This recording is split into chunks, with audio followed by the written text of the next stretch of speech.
자, 오늘 하나님께서 우리에게 주시는 말씀의 제목은요. 제목을 좀 고민하면서 하나님의 선물, 은혜로 얻은 구원이라고 제가 그래도 예배소서에 나와 있는 2장에 있는 말씀을 축소한 거예요. 그래서 중요한 것은 먼저 저 제목 보면 구원이라는 게 나오죠.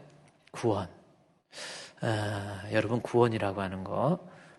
그러면 한번 생각해 봅시다. 내가 교회 다니는 목적이 뭐예요? 오늘 예배 드리는 목적이 뭡니까?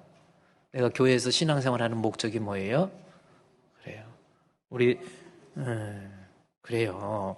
오늘 제가 오늘 우리 국회의원들하고 또 우리 시에 있는 어떤 직원들하고도 잠깐 이 예배 준비 때문에 만나서 얘기를 하면서 목사님 제가 꼭 가겠습니다. 또 그렇게 국회의원도 그렇게 얘기하시더라고요. 그래서 왜 오시려고 그래요? 그랬더니 내가 사랑하는 목사님 광명시 기독교연합회 회장 되는 거 축하하기 위해서 간다라는 겁니다.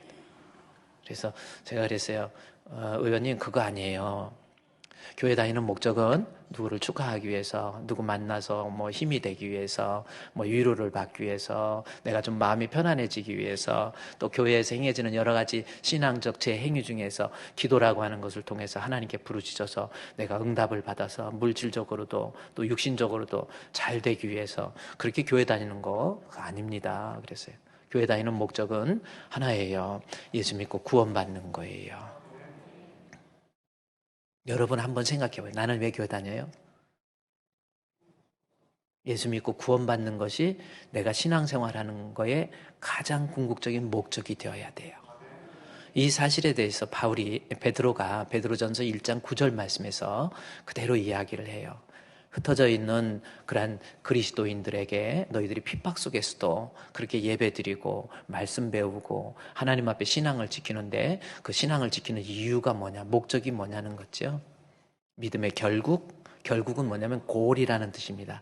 믿음의 목적, 예수 믿는 믿음의 목적은 영원 구원이에요. 교회는요, 영원 구원, 예수 믿고 구원받는 것이 내가 신앙생활하는 가장 궁극적인 목적이 되어야 됩니다. 뭐 천성적으로 남을 섬기기를 잘하고 또 인품적으로도 또 사람이 좋아서 그냥 교회에 모여서 좋은 사람들 모여서 만나서 뭐 교제하고 봉사하고 또 섬기고 이런 걸 위해서 나오는 게 아니에요. 가장 중요한 거 예수 믿고 구원받는 거. 그래서 베드로전서 1장 9절 구원 구자 같아. 그래서 1장 9절에 믿음의 결국은 영원의 구원을 받음이라. 그래서 영원 구원. 우리 주분교회 성도들은 그래서 건강해야 돼요. 내가 찬양을 해도 하나님 앞에 기도를 해도 뭐 성가대를 해도 뭐 멋있는 아주 그냥 화려한 바이올린의 연주를 통해서 찬양을 해도 목적은 하나님께 영광이고 예수 믿고 구원받은 은혜에 감격해서 드려지는 예배가 되고 봉사가 되고 섬김이 되어야 돼요. 가장 중요한 건 믿음입니다. 믿음이 없이도 교회 일을 할 수 있어요. 그러나 믿음이 없이는 하나님을 기쁘시게 못해요. 믿음이 없이도 안수집사 될 수 있고 믿음이 없이도 장로 될 수 있고 믿음이 없이도 권사 될 수 있고 믿음이 없이도 목사 될 수 있어요. 이게 무서운 겁니다. 그래서 우리 주분교회 성도들은요, 사람을 모아서 하나님의 자녀로 양육하는 교회, 뭐 사람들 모아다가 끌어다 놓고 막 쇼할 게 아니에요. 우리 주분교회에 등록한 성도들 몇 % 천국으로 인도할 것인지 목회자의 관심은 거기에 두어야 돼요. 구원입니다. 믿음의 결국, 그래서 구원을 다시 제목을 한번 다시 띄워줘 주시면요. 그래서 이번에 이 구원에 대해서 이 구원이라고 하는 것이 오늘 말씀의 제목이 바로 그거거든요. 은혜로 얻은 구원이라고 하는 것. 제목 좀 띄워주세요. 은혜로 얻은 구원이잖아요. 구원은 구원인데 구원은 즉 예수 믿고 천국 가는 건데 이 구원은 어떻게 해서 얻은 거예요? 은혜로 얻은 겁니다. 그렇죠? 은혜라는 것은 값없이 카리스라는 건데 값없이 얻은 거예요. 내 노력과 내 공로가 아니고 내가 하나님 앞에 착해서 내가 하나님 앞에 인정받아서 내가 구원받는 거 아니에요. 은혜로 얻습니다. 따라서 이 은혜로 얻은 구원에 대해서 성경은 이야기하죠. 구원은 따라서 하나님의 선물인 거예요. 선물은 대가 없이 그냥 주는 것이 선물이잖아요. 그래서 구원이라고 하는 거, 우리가 얻게 된 이 구원은, 천국 가게 되는 것은 내 노력과 공로가 아니고 하나님의 은혜이고 하나님의 선물이다라는 겁니다. 에베소서 2장 8절 말씀이, 그래서 오늘 말씀의 제목이 바로 그거예요. 에베소서 2장 8절은 너무 중요한 겁니다. 기독교의 교리 중에서 그 어떤 거하고도 양보할 수 없고 그 어떤 사상이나 논리를 가지고 치환할 수 없는 것이 에베소서 2장 8절 말씀이에요. 이번에 우리 중직자들 원서 집어넣고 또 심층 면접하고 그 다음에 소견 발표하고 또 투표하고 그러면서 이제 투표가 끝나고 난다면 앞으로 한 4개월 정도 아주 집중 교육을 합니다. 조직신학에 대해서도 공부시키고 여러 가지 암송할 성경 구절도 너무 많아요. 그 중에 하나가 오늘 에베소서 2장 8절입니다. 우리 너무 중요한 말씀, 기독교의 가장 근본적인 내용인데 한번 읽을까요? 시작. 너희는 그 은혜에 의하여 믿음으로 말미암아 구원을 얻었으니 이것은 너희에게 난 것이 아니요 하나님의 선물이요. 아멘. 자, 구원은 하나님의 선물, 구원은 은혜 때문에 구원받은 거예요. 창세기 12장에서 아브라함을 하나님께서 부르세요. 아브라함아 하고 부릅니다. 아브라함과 무슨 하나님과의 무슨 교제가 있었던 것도 아니에요. 네, 아브라함은 그것도 우상을 숭배하고 우상을 만드는 메소포타미아 지역에 새 속에 잔뜩 찌그러져 있던 사람이 아브라함입니다. 그런데 창세기 12장 1절에서 아브라함을 불러서 너는 너의 본토 친척 아비의 집을 떠나서 내가 내게 지시할 땅으로 가라는 거죠. 하나님께서 아브라함을 불러서 그러면서 2절 말씀에 아주 중요한 이야기를 하세요. 내가 너에게 복을 주어서라는 겁니다. 아브라함에게 복을 주겠다라는 그 복도 창대라는 말씀을 통해서 메시아적인 축복입니다. 후손들을 통해서 우리 주 예수 그리스도를 통한 전 인류의 구원, 즉 복을 아브라함에게 약속을 하시고 너는 복이 될지니라. You will be a blessing. 얼마나 큰 축복인지 봐요. 그래서 아브라함에게 이 복을 약속하고 메시아적인 복을 주셨는데 그러면 아브라함에게 하나님께서 그 많은 인류 중에서 그 많은 사람 중에서 왜 하필이면 아브라함을 불렀을까? 왜 아브라함에게 이런 복을 주실까? 내용은 성경은 이야기합니다. 사도행전 이 8장에 가서 7장에서도 얘기하지만 사도행전 이 7장 54절에서도 그렇고 이제 8장에 가서 스데반의 이야기가 나옵니다. 스데반이 설교를 하면서 이 8장의 내용을 보면은 어떤 내용이 있느냐면요. 메소포타미아라는 걸 통해서 아브라함은 그야말로 하나님에 대해서 문외한 알지도 못하고 하나님을 섬기지도 않았고 우상을 숭배하고 그저 세속적인 아무것도 아닌 사람이었는데 하나님께서 일방적으로 아브라함에게 개입해서 아브라함에게 간섭해서 아브라함을 불러서 아브라함을 건져내서 하나님 앞에 복을 받게 하는 복의 근원으로 삼았다라는 거죠. 창세기 12장을 구속사적 관점에서 성경을 주의한다면 아주 중요한 내용이에요. 우리가 예수 믿고 구원받은 메시아적 복을 누리게 된 것도요, 내가 하나님 앞에 무슨 공로가 있다든지 무슨 선을 행했다든지 착하다든지 이런 거 전혀 없어요. 무조건적으로 하나님께서 그의 크신 사랑으로 나를 선택해서 나로 하여금 예수님 믿게 해주시고 그것으로 인해서 구원해 주신 것, 이것이 하나님의 은혜다라는 거죠. 그런데 믿음이 좋다고 하는 에베소 교인들이 얼마나 믿음이 좋았는지요. 에베소에서 바울이 3년 동안 목회를 했잖아요. 그리고 나서 지금 에베소서를 쓸 때 바울은 이 가이사라 감옥에 갇혀 있습니다. 갇혀 있으면서 에베소 교회 소식을 들어요.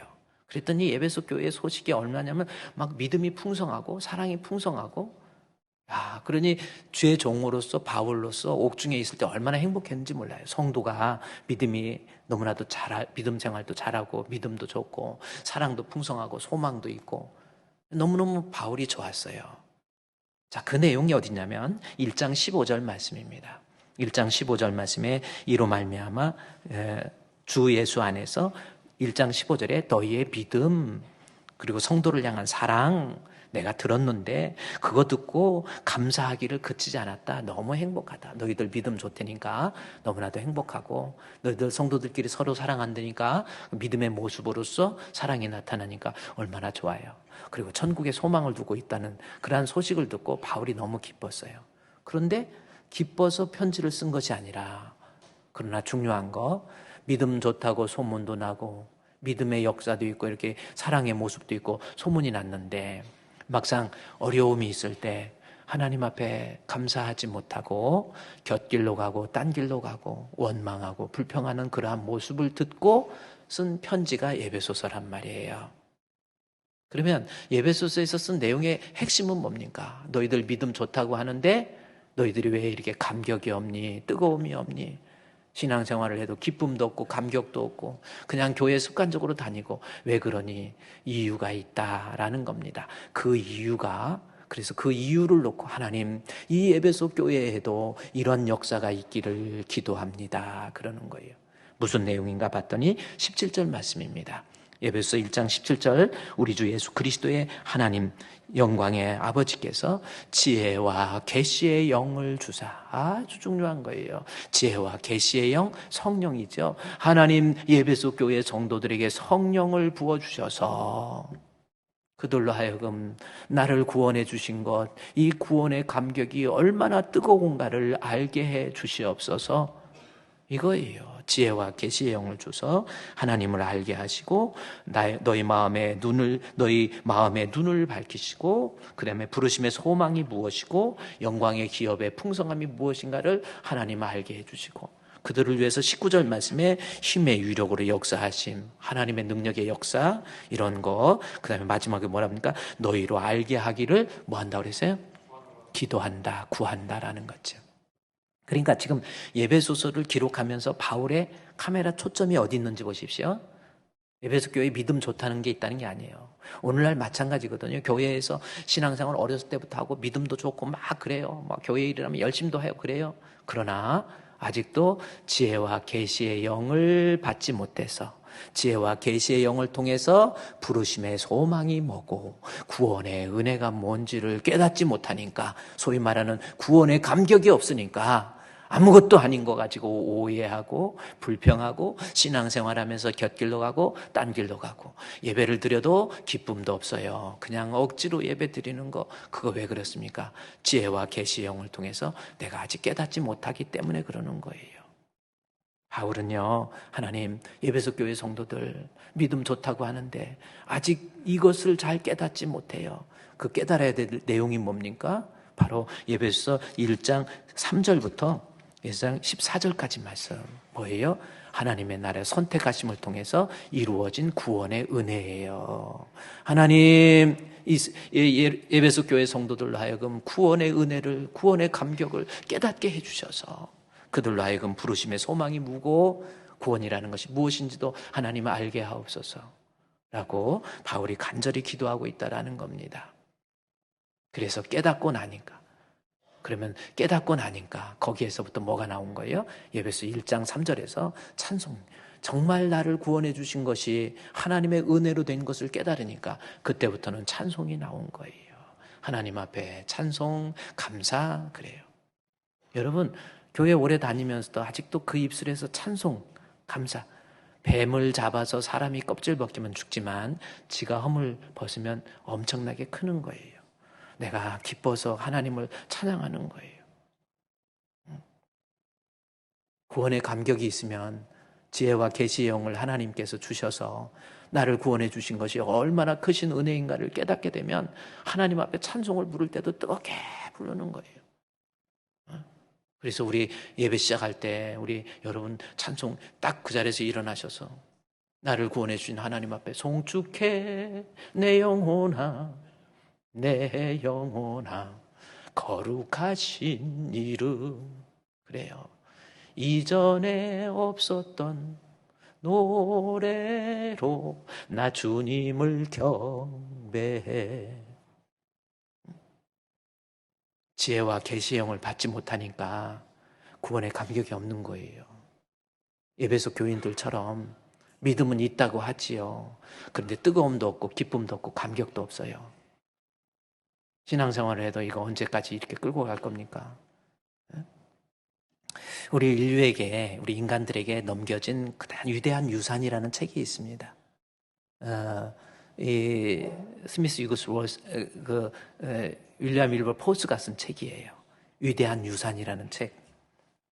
그러니까 인간에게 알렉산더와 같은 사람은, 이 알렉산더라는 사람 있잖아요. 이 알렉산더가 인류에게 넘겨준 위대한 유산 중에 하나가 있다라는 겁니다. 알렉산더의 정치적인 그러한 내용. 그래서 정치를 공부하려면 알렉산더의 그러한 리더십을 좀 이렇게 배울 수 있는. 그래서 인류에게 넘겨준 위대한 유산을 넘겨준 분들이 있는데 그 중에 하나가 윌리엄 윌버 포스라는 사람이 있습니다. 이분은 1753년도에 태어난 사람이에요. 그러니까 18세기 그리고 19세기 중반까지 살았던, 영국의 산업혁명이 일어난 때잖아요. 그때 영국에서 산업혁명이 일어나다 보니까 기계화, 인간들이 무엇을 만들 때 기계화한 거예요. 혁명이죠. 산업혁명이 일어난 거예요. 그래서 옛날에 하나씩 만든 것이 이제 기계로 찍어내는 그러한, 그래서 인간에게 대표적인 혁명 중에 하나가 영국의 산업혁명입니다. 18세기에 일어났던 영국의 산업혁명.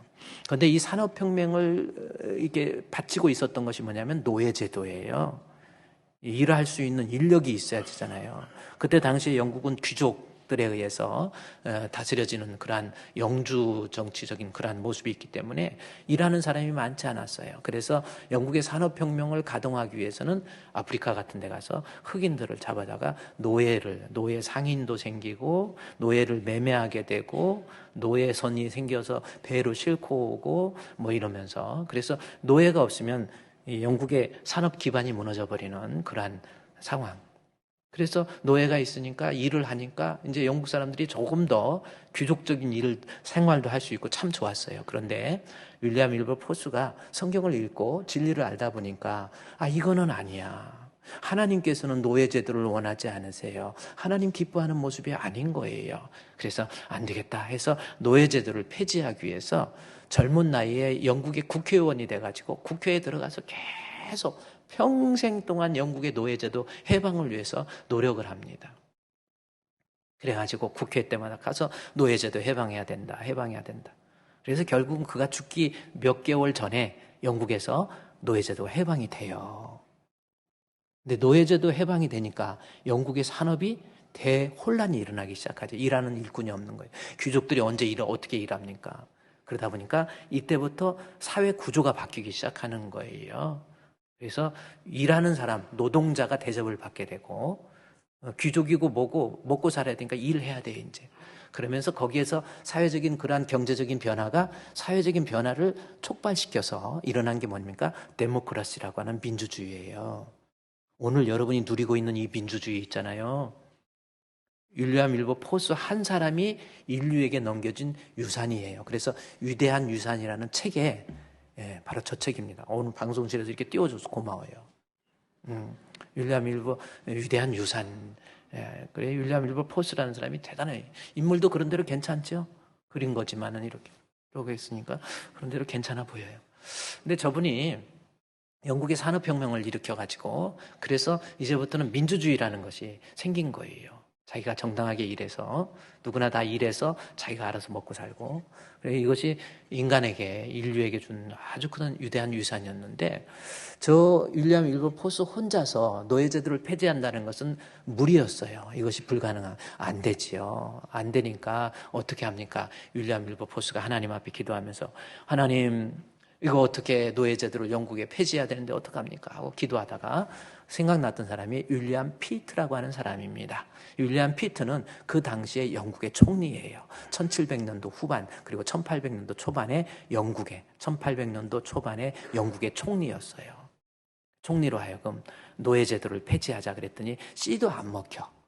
그래서 하나님 앞에 기도하면서 이 총리가 이것을 들어야 노예제도가 폐지되는데 이걸 어떡하나. 그래서 우리나라 가보개혁, 1800년대에 했던 가보개혁, 우리나라 조선시대 노예제도 폐지하는 거하고 비슷한 거예요. 이게 어떻게 됩니까? 안 돼. 힘들어. 이래가지고 기도하는데 안 되겠다 해가지고 윌리엄 피트한테 포스가 이 사람 머릿속에 예수가 들어가면 돼 해가지고 전도해요. 예수 믿읍시다, 갑시다. 근데 안 돼, 잘. 그래가지고 이 사람을 모시고 교회를 데리고 옵니다.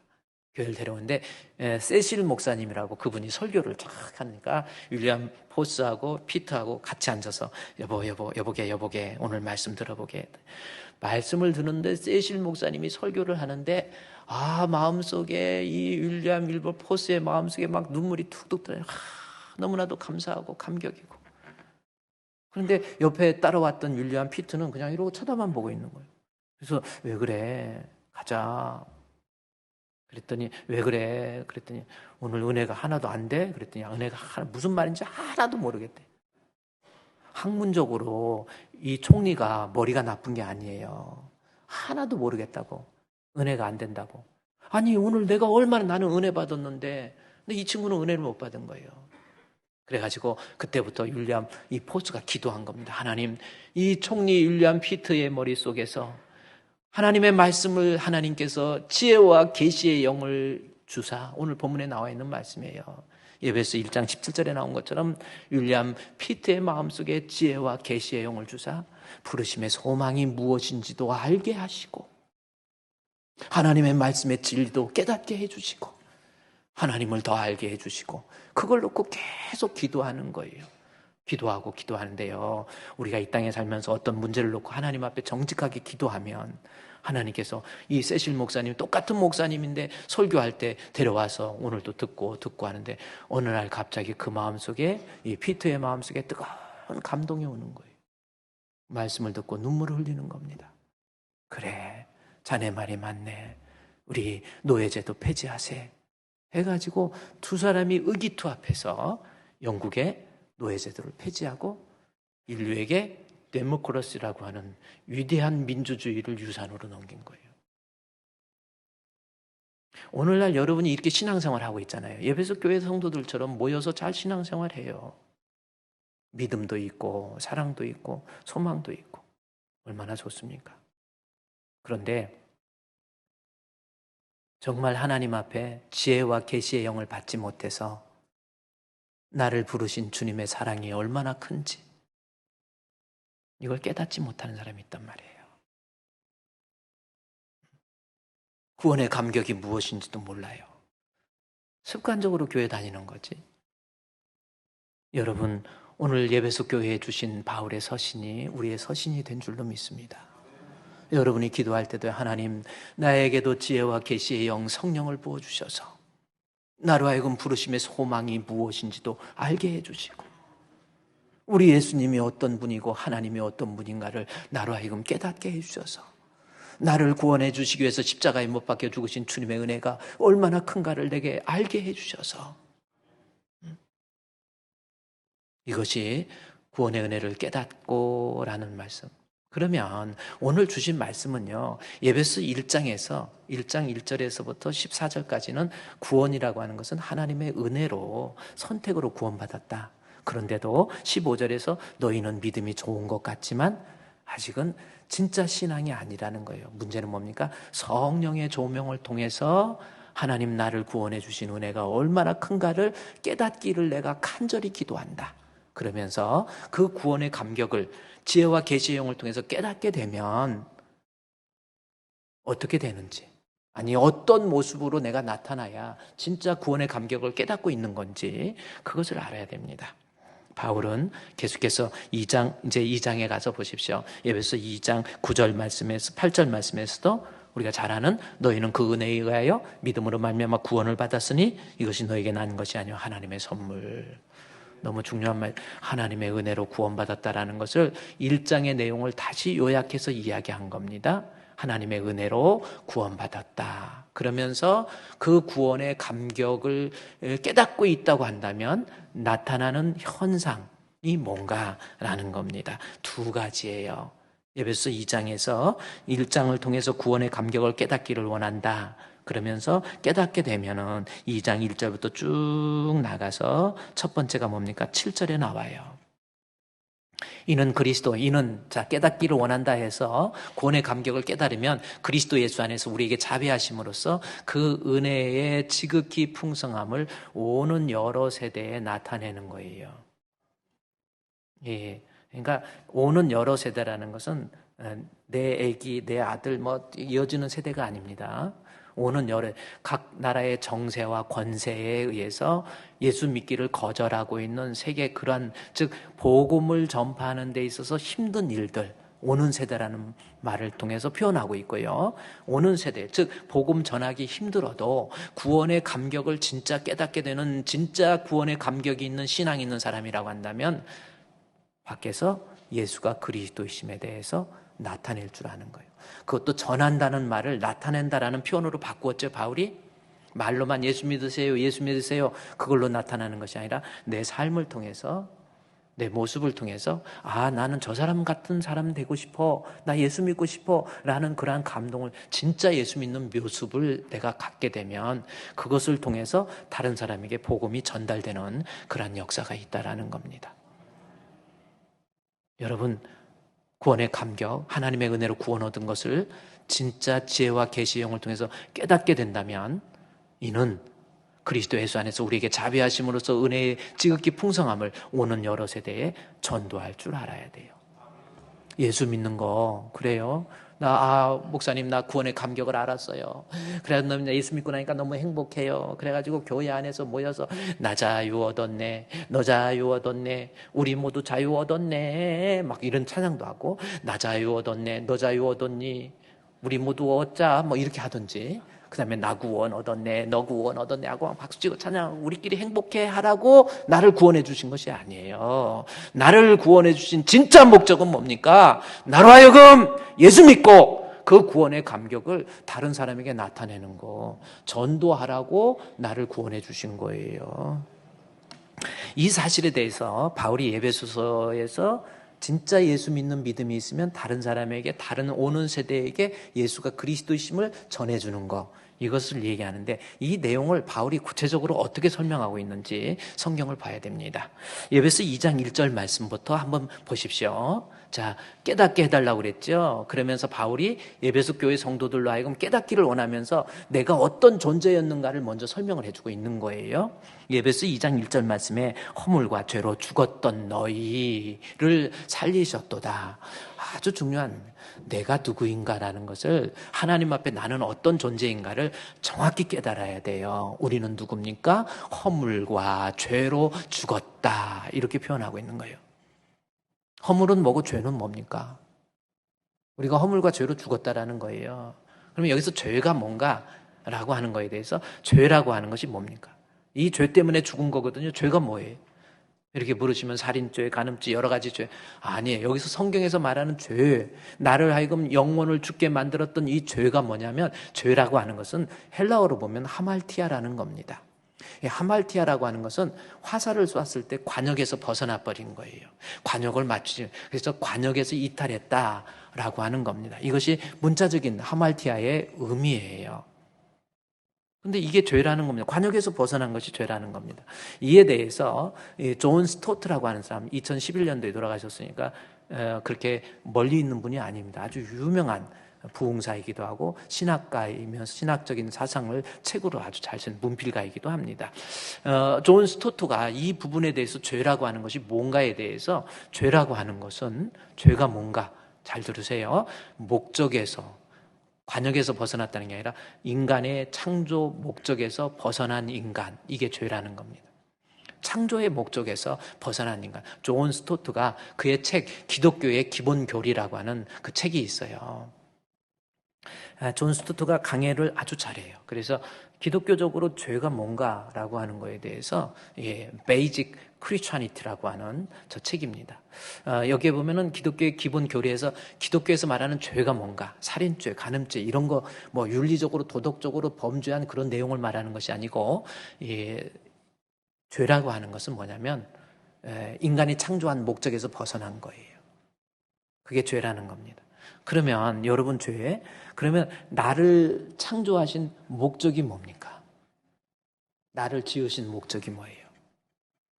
이제 오늘 나를 구원하신, 나를 지으신 이가 하나님, 나를 부르신 이가 하나님, 뭐 이런 찬양이 있잖아요. 나를 창조하고 나를 만든 목적이 뭐예요?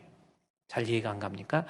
자기 자신이 어떤 존재인가를 알아야 돼요. 이런 기본이 안 돼 있으니까 신앙생활, 뭔 정신력으로 하려고 하잖아. 정신력으로 신앙생활에 하는 게 아니에요. 구원의 감격에 못 이겨서, 이 기쁜 마음 못 이겨서 온 세상에 늘 전하세 가 되는 거예요.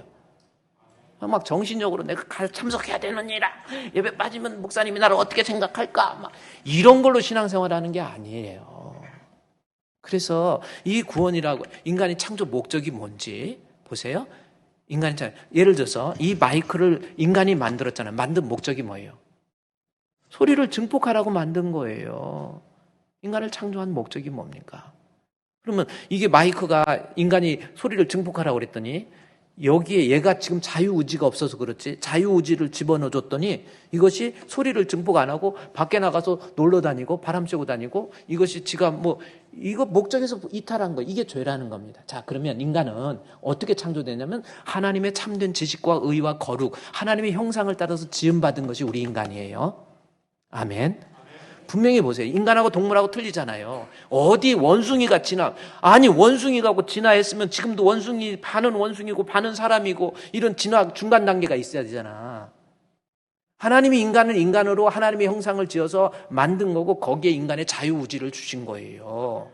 얘는 자유의지가 없으니까 이대로 있지, 인간에게 하나님의 형상을 따라 자유의지를 주셨더니 인간이 살아가면서 자기 의지를 가지고 하나님이 주신 지식을 가지고 이제 오용을 하는 거예요. 그래서 곁길로 가고 딴 길로 가서 하나님의 창조 목적, 이사야 43장 21절입니다. 내가 이 백성은 나를 위해서 지었나니 나의 찬송을 하게, 예배를 드리고 영화롭게 하고 하나님을 기쁘게 해드리라고 만든 건데, 자유의지를 잘못 사용해가지고 지 맘대로 세상에 나가서 돈 벌고 출세하고 인정받고 자식 잘 키우고 가서 지 맘대로 세상에서 이렇게 바뀌어버린 거예요. 그게 죄인입니다. 허물과 죄로 죽은 거예요. 그러니까 여러분, 하나님이 주신 자유의지를 지 맘대로 지 자신을 위해서 세상에서 세속화되면서 살아가고, 그래서 허물과 죄. 허물은 뭐냐면 경계를 넘다. 에베소 2장 1절 말씀에 허물은 경계를 넘다라는 뜻이에요. 그러니까 뭐냐면 자유의지를 주셨는데 이 사람이 자기 중심적으로 자기 의지를 가지고 지 마음대로 육신적이고 세속적인 것만을 위해서 살아가는 거예요. 그러다 보니까 그것을 달성하지 못하니까 사람이 폐역이 나타나는 겁니다. 경계를 넘는 거예요. 내 것을 더 모아야 되니까 다른 사람 거 뺏어야 되고 죽여야 되고, 그래서 거기에 나오는 모든 죄악적인 제 현상의 모습. 그래서 이 죄로 인해서 사람이 죽은 거예요. 여기 죽었다는 건 영적인 단절을 의미하는 거예요. 인간은 허물과 죄 때문에 영적으로 단절됐어요. 그랬더니 하나님과 단절이 되니까 나타나는 현상이 뭐예요? 에베소 2장 2절 말씀에 보면 뭐라고 그랬습니까? 에베소 2장 2절 말씀에서 보면은 그때 너희는, 그때는 뭐예요? 마귀에 의해서 허물과 죄로 죽었던 그때 마귀가, 공중에 권세 잡은 자가 나를 잡고 흔들고 다니는 거예요. 마귀의 지배를 받다 보니까 이 세상의 풍조를 따르는 거예요. 그 풍조의 내용이 뭐냐면 로마서 1장 21절 말씀부터 나와 있는 거예요. 내가 죄로 인해서 하나님과 단절이 되니까 나타나는 현상이 뭡니까? 하나님을 알 때 하나님을 영화롭게 하지도 아니하고, 그러면서 로마서 1장에서 쭉 내려가다 보면요, 그 마음의 죄악들의 모습들이 구체적으로 나오는 거예요. 그래서 허물과 죄로 인해서 보세요, 영화롭게 하지 않고 마음이 어두워지고, 그 다음에 보세요, 그 다음에 스스로 지혜 있다고 하고 어리석은 자가 되어서, 그 다음에 로마서 1장 직접적인 죄의 모습이 어떤 모습이 나오는지는 여러분이 한번 봐야 돼요. 이게 마귀에 의해서 사로잡혀 있기 때문에 28절 말씀에 나와 있잖아요. 로마서 1장 28절. 마음에 하나님 두기 싫어하는 거예요. 자유의지를 주니까, 마귀에게 사로잡히니까, 하나님 두기 싫어하니까 하나님께서 그들을 상실한 마음대로, 하나님의 형상이 상실된 상태로 내버려 두니까 공중의 권세자, 세상 풍조가 뭘로 나타납니까? 하나님께 합당하지 못한 일을 하게 하고요. 그 다음 절 말씀해 보니까 뭐라고, 곧 모든 불의, 종교적인 아디키아라고 하는 종교적인 불의가 막 나와요. 예수 믿는 것보다는 세상에 나가는 것이 더 좋은 거예요, 종교적으로. 그게 뭐냐면 내가 죄라는 게 바로 그거예요. 종교적인 불의, 그 다음에 추악, 육신적인 죄입니다. 그 다음에 탐욕, 육신적인 욕심입니다. 악의가 가득해요. 이게 죄악, 공중의 권세 잡은 자가 나를 지배하는. 그 다음에 시기, 남이 잘 되는 것도 싫고, 그 다음에 빼앗으니까 살인, 분쟁, 사기, 악독이 가득해요. 수근수근거리고, 이건 수근수근하는 것은 원망, 불평하는 모습을 은유적으로 표현한 거예요. 내 마음에 마귀가 들어가니까 자꾸 매사를 원망해. 부모 원망하고, 서로 부부간에 살면서 안 좋은 것만 얘기하고 원망하고, 교회에서 목사님 원망하고, 다른 성도들 원망하고, 이게 수근수근거리는 거예요. 그 다음에 보니까 죄악의 풍조에 쌓이니까 어떻게 됩니까? 그 다음 절 말씀에 보면은 비방하고 다녀요. 다른 사람 비방하고 다니고, 하나님께서 미워하는 능욕하고, 교만해지죠. 조금 배웠다고, 뭘 얼마나 배웠다고 교만해져요. 무식하니까 교만해지는 거예요. 진짜 알면 알수록 정말 벼 이삭이 익으면 고개를 숙인다는 말, 옛날 말이 아니면 실제로 그래. 정말 알면 알수록 하나님 앞에 주여, 정말 무지한 것을 깨닫게 돼. 근데 은근히 교만부리, 이거 마귀가 주는 마음이요. 악을 도모하고, 그렇잖아요. 어떻게든지 막 악한 일 막 만들어내고, 부모 거역하고, 부모 갖다 막 버리고 막 그러잖아요. 이게 다 공중의 권세 잡은 자의 세상 풍조입니다. 그 다음 절 말씀해 보면요. 우매한 자요. 우매. 이건 뭔지요? 하나님 앞에 감사하지 못하고, 깨닫지 못하고, 우매한 자요. 그 다음에 배악하는 자요. 무정한 자요. 무자비한 자요. 이게 공중의 권세 잡은 자에게 사로잡힌 아주 무자비한 거지. 막 북한 같은데 김정은이 같은 경우도 막 얼마나 그 사람이 얼마나 무자비한 막 공무부도 막 가서 그냥 조동물에 왜 이렇게 박수 치는 것이 건성건성 박수 치나요? 저 갖다 없애버리라고 그래가지고 막 그래가지고 그리고 막 어떻게 얼마나 무자비한지 몰라요. 조금 뭐 이게 그 김정은이가 연설할 때 누가 졸았다. 그 다음 날 없어졌어요. 지금 여러분 예배 드리다가 졸면 이거 원래는 없어져야 되는 정도로. 그 좀 그러면 저는 아니 예배 시간에 저는 졸아도 그냥 조는 사람을 가능한 안 보고 이쪽을 보고 설교하잖아. 그러면 그렇게 해도 되는데 사람이 무자비한 게 있잖아요. 김정은이 마음속에 제가 김정은이 한번 만나서 신방 한 번만 하면 이 사람 그런 거 없어질 수 있어요. 신방을 안 받으니까 문제. 여러분도 새로 등록하면 목사님 모시고 신방 받으세요. 그러면 공중의 권세 잡은 그런 무자비한 거, 부모 거역하고 막 이런 것들이 다 없어요. 예배서 2장 2절 말씀에 너희는 허물과 죄로 주님 앞에 단절이 되니까, 원죄와 자범죄로 단절이 되니까 세상 풍조를 따라서 그렇게 되죠. 그러다가 결론은 3절 말씀에 이들과 같이 본질상 진노에, 하나님 앞에 본질이라는 것은 태생적으로 태어나면서부터 모두가 다 죄인이어서 그것이 본질상이라, 태생적으로 진노라고 하는 것은 하나님의 심판 플러스 멸망입니다. 결국은 죄로 인해서 하나님의 심판을 면할 수가 없고 그 심판 때 지옥 갈 수밖에 없는 불쌍한 처지에 있는 존재가 바로 우리였다라는 겁니다. 그것도 누구 너나 할 것 없이 본문에서 2장 2절에서 그때에 너희는 너희라고 그러죠. 그 다음에 2장 3절에서 우리도 해가지고 이때 바울의 세계관을 보면 뭡니까? 너희라고 하는 것은 유대인을 얘기한 거고요. 그 다음에 우리도, 아니 너희는 지금 에베소서를 쓰는 거니까 이방인들을 얘기하는 거고, 이방인들만 죄인이 아니라 우리도, 유대인들도 죄인이라는 겁니다. 그래서 세상의 모든 사람들이, 로마서 3장 21절에 세상의 모든 사람이 죄를 범하였으며 세상의 모든 사람들, 남녀노소 빈부 귀천 할 것 없이 모든 사람이 본질상 진노의 자녀예요. 모든 사람이 죄인이라는 거예요. 어떻게 인정합니까? 어떤 아버지가 예수를 안 믿고 그래서 아버지 교회 다녀요. 예수 믿어야 돼. 그랬더니 막 그렇게 힘들어요. 근데 우리 이 아버지는 족보 그다음에 유교 경전을 아주 끼고 살아요. 그런데 아들이 자꾸 설득하니까 알았어. 나도 교회 갈게. 그래가지고 유교 그 제사 지낼 때 있는 도복이 있대요. 그거 딱 입고 유교 경전을 딱 들더니 가자. 교회 가자 그래요. 실제로 교회를 오신 거야. 오셔가지고 이제 설교를 합니다. 허물과 죄로 우리는 다 죽었습니다. 우리는 본질상 너나 할 거 없이 모두가 다 죄인입니다. 이 설교를 하더래요. 이 설교를 듣던 그 유교의 그 할아버지 아저씨가 딱 듣더니 그 자리에서 벌떡 일어나더니 무슨 개똥 같은 소리 하고 있네. 이러고 나가버렸어. 실제로 있었던 일이에요. 내가 뭔 죄인이야? 내가 얼마나 착하게 사는데, 내가 얼마나 조상들을 잘 섬겼는데, 내가 무슨 죄인이야? 나는 거짓말도 별로 안 하고, 그게 거짓말이야. 거짓말도 안 하고, 내가 얼마나 성실하게 살았는데, 나는 신호 위반도 안 해. 이렇게 내가 법을 잘 지키면서 사는데, 내가 무슨 죄인이야? 무슨 개똥 같은 소리 하고 있네. 이래갖고 나가버렸어. 그러니까 옆에 같이 모시고 왔던 아들 입장에서 막 죽으려고 막 이랬는데 어떻게 하겠어. 그 아버지 성격. 원래 유교에 그런 사람들이 막 괴팍한 분들이 많이 있거든. 미안하지만 그런 분이 있거든요. 그래가지고 저 아버지 성질 저거를 어떻게 고쳐. 그냥 어떻게 그냥 나갔는데 그 개똥 같은 소리라는 말에 은혜 받은 사람이 뒷자리에 앉아 있었어. 한 청년이었는데 그 말 들으니까 속이 시원하더래. 지가 하고 싶은 말이었다 이거야. 아이고 내가 무슨 그래 내가 나도 뭔 죄인이야. 내가 무슨 죄인이야. 그래 기분 나빠가지고 그 사람이 말하는 거 듣고 속이 시원했는데 이 사람이 나중에 하나님 말씀을 통해서 알고 배우고 예수님 알고 그러다가요 요한일서 1장 10절을 통해서 설교를 들으면서 만일 내가 죄가 없다고 말하면 뭐라고 그랬어요? 하나님을 거짓말하는 자로 만드는 것이든지 만일 내가 내 죄를 알지 못한다고 한다면 그의 말씀이 그 속에 없는 거예요.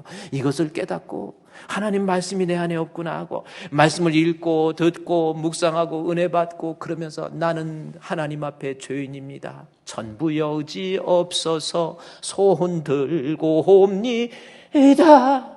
주 나를 박대하시면 나 어디가. 진심으로 막 찬양이 우러나오면서 그래가지고 그 젊은 청년이 목사가 되는 거예요. 그래서 서울의 유명한 목사님 이름만 대면 압니다. 그분은 저 무슨 개똥 같은 소리 그 말에 은혜 받아갖고 목사된 분이요. 그래도 개똥 같은 설교를 안 해. 그 다음부터. 여러분 내가 죄인이라는 거 받아들일 수 있어요? 받아들이기 개똥 같은 소리라고 생각하는 사람 손 한번 들어봐요.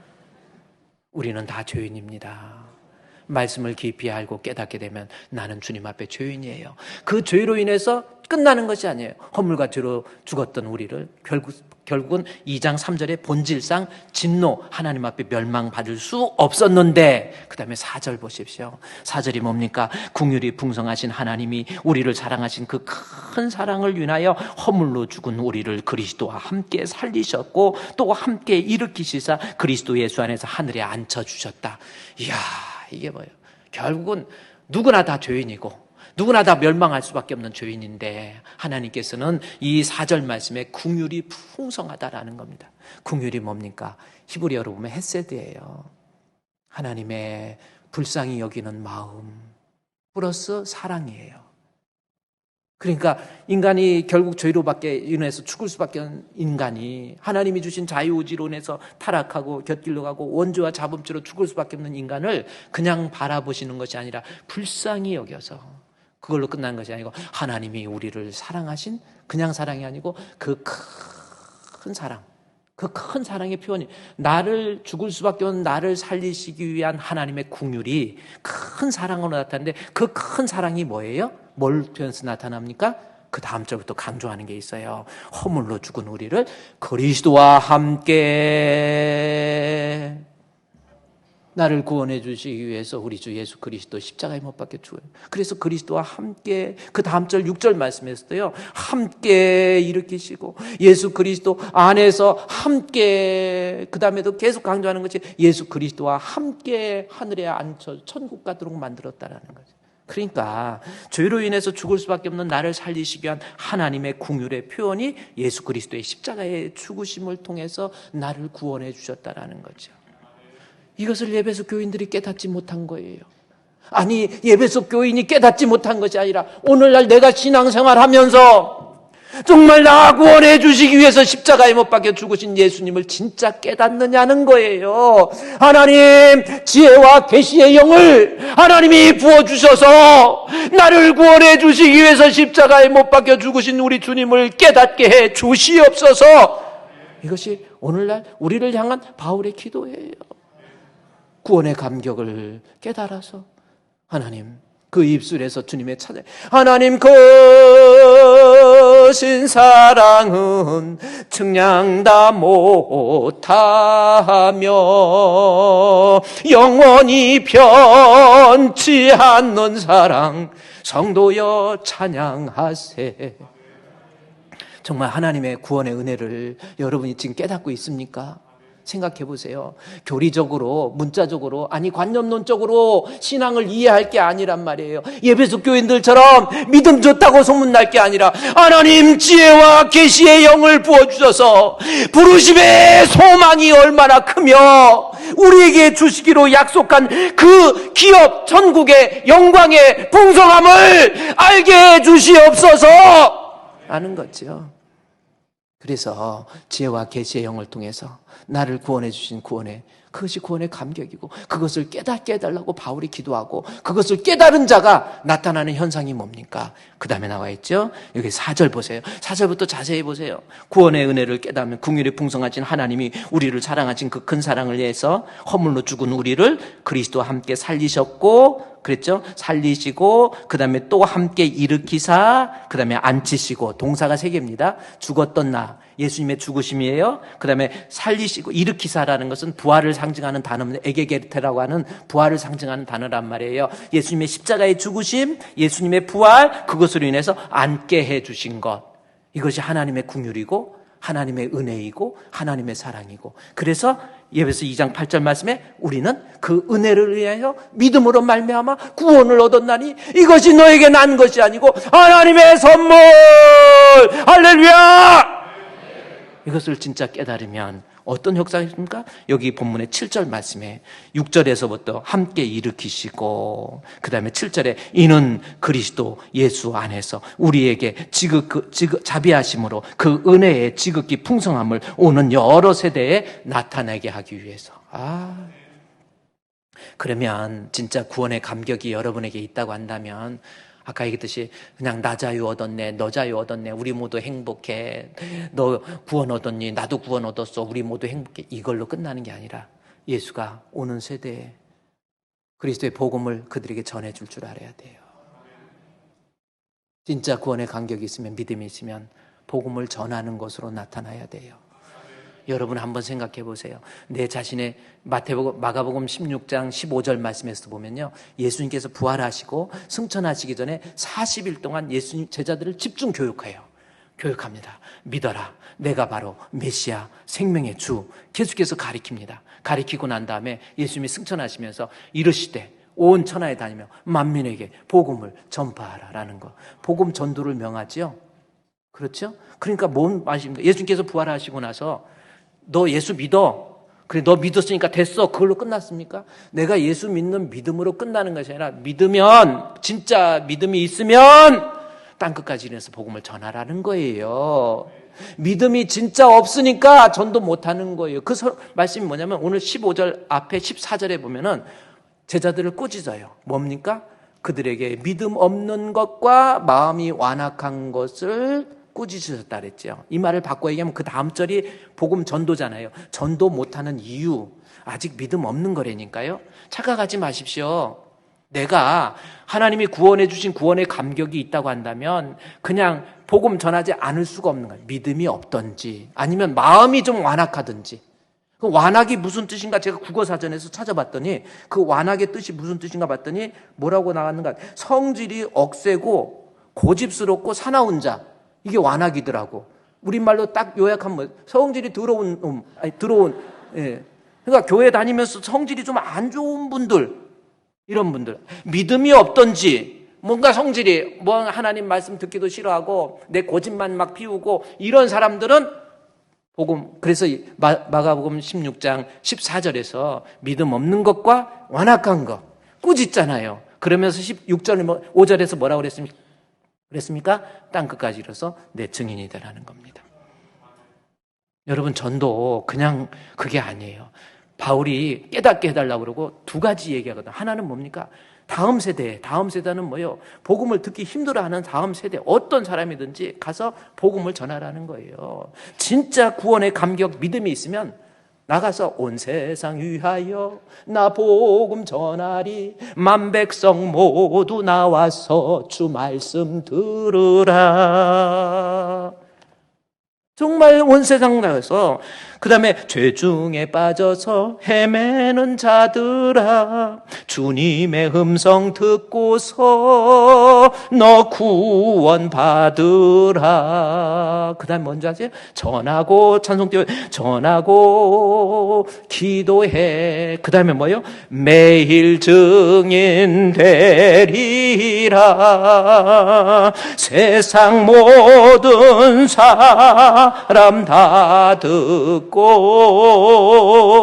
그 사랑할도록.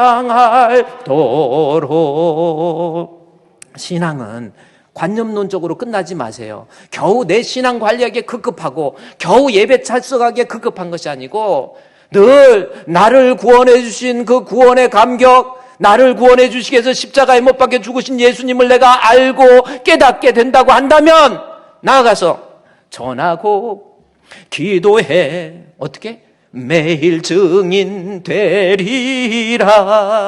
세상 모든 사람 다 듣고 그 사랑 알도록.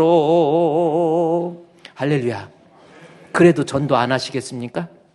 그러면 그 사람은 어떤 사람이에요? 믿음이 없던지, 완악이 뭔다고 그랬어요? 성질 더러운 사람. 완악하다. 아니, 그 제 말에 국어 사전에 나왔잖아. 성질이 억세고 아주 고집스럽고 사나운 것들은 그냥 겨우지 믿음 관리하고 교회에서는 막 잘해, 뭐 믿음 잘. 아이, 그게 아니에요. 정말 바울이 얘기한 것처럼 정말 구원의 은혜를 깨달으면 예수가 그리스도심을 내 삶을 통해서, 내 언어를 통해서 나타낼 줄 알아야 돼요. 우리 다음 주부터요, 주품으로 가는 길 또 시작합니다. 반드시 새해에는 한 사람이라도 여러분 전도해야 돼요. 이것이 여러분의 건강한 신앙을 위해서 반드시 필요한 겁니다.